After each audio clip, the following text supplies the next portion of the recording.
नमस्कार, मैं पंडित हर्षा पौनीकर आप सबका मेरे भाग्य चक्रवर्ती फॉर्चून टेलर कार्यक्रम में बहुत बहुत हार्दिक स्वागत करता हूं। आज हम बात करने जा रहे हैं पुरुषोत्तम मास, जिसे अधिक मास भी कहा जाता है। देखिए, शास्त्रों और जो वैज्ञानिक आधार है ज्योतिष के अनुसार, उन दोनों के अनुसार इसकी बात करेंगे कि अधिक मास और पुरुषोत्तम मास क्या होता है। तो पहले मैं बात करूंगा जो शास्त्रोक्त हमको कहानी मिलती है शास्त्र में हमको कि पुरुषोत्तम मास। देखिए, जब षष्ठी का निर्माण हो गया था और जो हर मास है, जैसे मार्गशीर्ष है, श्रावण है, माघ है, वैशाख है, ऐसे जो हर मास है हर एक देवता के अधीन दिए गए थे, उन सबके देवता बनाए गए थे। परंतु ये जो मास है अधिक मास, इसे मलमास भी कहा जाता है शास्त्रों में। वैसे तो ये जो मास है इसके कोई देवता नहीं थे, इनको कोई भी पसंद नहीं करता था, तो ये हेय भावना से इसको देखा जाता था। तो ये जो मास है ये जगत प्रतिपालक श्री विष्णु जी के पास गए। तो वहाँ पे गए तो पार्षदों ने पूछा कि आप कौन हैं। उसके बाद भगवान विष्णु जी के पास गए। विष्णु जी ने इनकी व्यथा को सुना, आप कौन हैं। उन्होंने बताया कि मेरा नाम मलमास है, मेरे को कोई भी स्वीकार नहीं करता है, आप बताइए मुझे कहाँ स्थान चाहिए और मुझे एक स्थान दीजिए। काफ़ी अनुनय विनय करने के बाद में भगवान विष्णु ने उसकी व्यथा सुनी और उसको स्वीकार किया और तो उसको स्वयं का नाम दिया कि आप किसी के नहीं हो तो आपको मैं स्वीकार करता हूँ। अर्थात इससे एक मिलती है कि यदि आपको कोई नहीं मिलता है तो आप भगवान की शरण में जाइए। जिसका कोई नहीं होता उसका कहा जाता है कि भगवान होता है। तो इसी प्रकार से भगवान विष्णु उनको गोलोक लेके गए, जहाँ पे श्री कृष्ण जी अपनी गोपियों के साथ में विराजमान थे। काफ़ी हीरे जवाहरात से सजे हुए वह रत्न थे, झूमर आदि लगे हुए थे। तो वहाँ पे जाके आंखें चकियाचौंध हो गई। भगवान विष्णु जी श्री कृष्ण जी के वहाँ लेके गए और उनको श्री कृष्ण जी ने भगवान विष्णु जी को आसन पर बिठाला और वहाँ पे उनकी व्यथा सुनी कि ये कौन है। तो बोले ये मलमास से उनकी व्यथा बताई। तो श्री कृष्ण जी ने उसको अपनी शरणों में लिया। भगवान विष्णु जी से कहा कि जिनको आपने आपकी शरण दे चुके हैं, मैं उसको कैसे तिरस्कृत कर सकता हूँ। तो आज से इसको मेरा नाम भी दिया जाता है। तो इसलिए इसे मलमास को जो है पुरुषोत्तम मास कहा जाता है, क्योंकि भगवान का एक नाम है श्री कृष्ण और विष्णु जी का पुरुषोत्तम, तो इसे पुरुषोत्तम मास के नाम से जाना जाने लगा। तो इसमें जो भी कार्य करते हैं उसके उत्तम फल हमको प्राप्त होते हैं। और अब ज्योतिष की बात करूं तो देखिए, हमारे यहाँ दो प्रकार के मास होते हैं, एक चंद्रमास और एक सौर मास। तो जो सौर मास होता है, जैसे संक्रांतियाँ होती है, जैसे प्राय आप लोगों को याद होगा कि 14-15 तारीख के लगभग में सूर्य अपना राशि परिवर्तन करता है। और चंद्रमास जैसे तिथियां होती है, जैसे रामनवमी हो गई, हमारे यहाँ तिथियों पे काफ़ी सारे होते हैं, जैसे होली हो गई। और आप देखेंगे कि हमारे यहाँ जो भी सीज़न होते हैं वो जैसे फसल कटने या किसानों के आधारित है। और जो यहाँ पे एक और चीज़ है कि जैसे तिथियाँ हैं, तो तिथियाँ जो होती है, एक ये रामनवमी है, ये है, ये चंद्रमास के आधार पे होती है। और सौर मास के आधार पर जैसे संक्रांतियाँ मनाई जाती है, जैसे काफ़ी सारे पर्व मनाए जाते हैं, तो ये सौर मास के आधार पे। तो जो हमारे यहाँ प्रायः अब इसको गणित के नज़रों से देख के वैज्ञानिक दृष्टिकोण से हम यदि देखते हैं तो चंद्रमा मास जो होता है वो 354 दिन का होता है और जो सौर मास होता है 365 दिन का होता है। तो ऐसे में जो है दोनों के बीच में जो डिफरेंस होता है वो 11 दिन का डिफरेंस हुआ, 10-11 दिन का डिफरेंस हुआ। तो इसको एडजस्ट करने में हर 3 साल बाद पुरुषोत्तम मास आता है। तो इस दिन क्या है कि इन 3 दिनों को यदि हम देखें तो 3 महीने में डिवाइड करें तो कंप्लीट 33 दिन हो जाते हैं, अर्थात 30 दिन तो हो जाते 31 दिन। तो इसको कहाँ एडजस्ट कर हमारे ऋषियों ने, तो इसको मल मास नाम दिया गया, अर्थात अधिक मास, पुरुषोत्तम मास जिसे हम कहेंगे शुद्ध इसमें भगवान विष्णु की भाषा में। तो इसमें क्या किया जाए कि ताकि सबको अधिक फल हो, तो जैसे भगवान विष्णु को समर्पित यह मास है तो भगवान विष्णु की आराधना करें।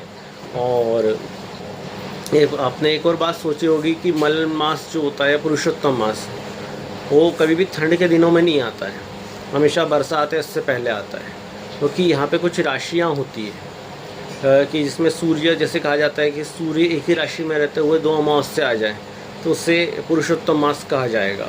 आगे भी बढ़ सकता है और सूर्य ऐसा ज़रूरी नहीं है, परंतु वो रहते हुए 2 अमावस्या आ जाए तो उसे अधिक मास कहा जाता है। और एक और चीज़ कहूँगा कि इस मास में क्या कर्म करने चाहिए।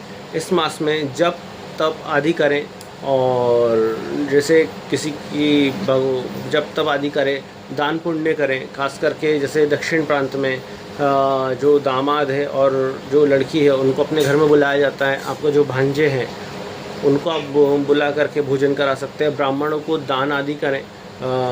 जैसे इसमें एक कहा जाता है कि 33 जो रहते हैं बतासे या 33 अनरसे जो भी मालपुए वो दान आदि किए जाते हैं ब्राह्मणों को।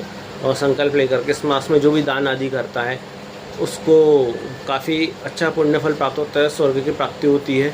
और शास्त्रों में ऐसा भी बोला गया है कि इस मास को हेय की दृष्टि से नहीं देखना चाहिए, क्योंकि सबसे पुण्यदायक मास है जो आपको बाकी के मासों में नहीं फल प्राप्त होता। सिर्फ ये 1 महीने में यदि आपने जब तब दान आदि कर दिया, खास करके जो पवित्र तीर्थ स्थल, गंगा स्नान या जो भी पवित्र नदी का स्नान है वो यदि आप करते हैं तो आपको उत्तम फल की प्राप्ति होती हुई दिखते हैं। जैसे हम देखते हैं कि हमारे यहाँ नक्षत्र के देवता होते हैं। जैसे पुष्य नक्षत्र है, उसके देवता जो हुए गुरुदेव हो गए। और ऐसे ही अन्य जो नक्षत्र है, जैसे स्वाति नक्षत्र हुआ तो उसके वायु देवता हुए, वैसे ही मंथ के भी एक देवता होते हैं। तो ये जो देवताओं के प्रति समर्पित है, तो ये जो मास है भगवान विष्णु को समर्पित है, तो इसे पुरुषोत्तम मास कहा जाता है। इसका सबसे अधिक फल प्राप्त होता है, अधिक मास भी कहा गया इसलिए। तो ये अधिक मास को फल प्राप्त करने के लिए दान आदि करें, और जो कामना आपकी 3 वर्ष में पूरी नहीं होती वो इसमें पूरी होती है। और ऐसा भी कहा जाता है कहीं कहीं कि इसमें सकाम भक्ति नहीं करनी चाहिए, अर्थात भगवान की शरण में रहना चाहिए और खुद को उनके ऊपर समर्पित कर देना ज़्यादा उचित माना गया है। वो आपका कल्याण करें, क्योंकि जैसे हमको जैसे पुरुषोत्तम मास के भी मैंने कहानी आपको बताई कि वो भगवान की शरण में गया तो उन्होंने उनका कल्याण किया बिना किसी इच्छा के। तो ऐसे बिना किसी इच्छा के भगवान की शरण में जाइए, और आप अपने यहाँ पे भागवत कथा पाठ करा सकते हैं और रुद्राभिषेक कराएं। और इसमें जैसे कुछ कर्म मना किए गए हैं, जैसे कहा जाता है कि श्राद्ध आदि आ जाते हैं तो उसको थोड़ा सा आगे बढ़ाया जाता है, परंतु जो उसके साथ में क्या और नहीं करना चाहिए, जैसे विवाह आदि नहीं किया जाता है, सगाई आदि नहीं कराई जाती है, और चूड़ा कर्म संस्कार है, षोडश संस्कार हमारे इसमें है तो वो नहीं किए जाते हैं। परंतु अब जैसे किसी का जन्म होना है वो तो ईश्वर के हाथ में है, तो किसी को तो सी प्रोसेस करनी है तो आप करा सकते हैं। उसमें तिथि, उसमें लगन शुद्धि करके आप देख सकते हैं कि कैसा क्या है, क्योंकि जैसे शास्त्रों में बताया गया है कि चंद्र से ज़्यादा तिथि की शुद्धि, तिथि से ज़्यादा लगन की शुद्धि, नक्षत्र शुद्धि, ऐसे देखा जाता है। मतलब कि हम प्रायः प्रोसेस करते हैं, देखते हैं हमारे मतलब ईश्वर ने जितना हम कर सकते हैं हमको दिया है कि एक अच्छा हम लगन दे सकें व्यक्ति को। बाकी ईश्वर के हाथ में कि उसको कब जन्म होना है, उसका जन्म मृत्यु जरा व्याधि पीड़ित में कर्म बंधन है, तो कर्म के अनुसार आपको प्राप्त होता है। तो इस मास में जो होता है, और ख़ास करके जैसे अचानक निर्णय है, जो शांति, जैसे कभी बताते ज्योतिषी की आपकी दशा सही नहीं चल रही है, वो शांति करानी, तो वो आप करा सकते हैं। जैसे किसी की तबीयत ख़राब है, भगवान न करें हॉस्पिटलाइज है, तो उसके लिए आप महामृत्युंजय जप वगैरह आदि कराने हैं तो आप करा सकते हैं, उसमें कोई दिक्कत नहीं है। और भी जैसे इसमें स्त्री संग नहीं किया जाता है, और ख़ास करके शराब आदि का सेवन ना करें तो ज़्यादा उचित है। तो ये इसकी कहानी थी। और जो ये भी कहा गया है कि इसमें जो भी तिथियाँ पड़ती उसका विशेष महत्व है।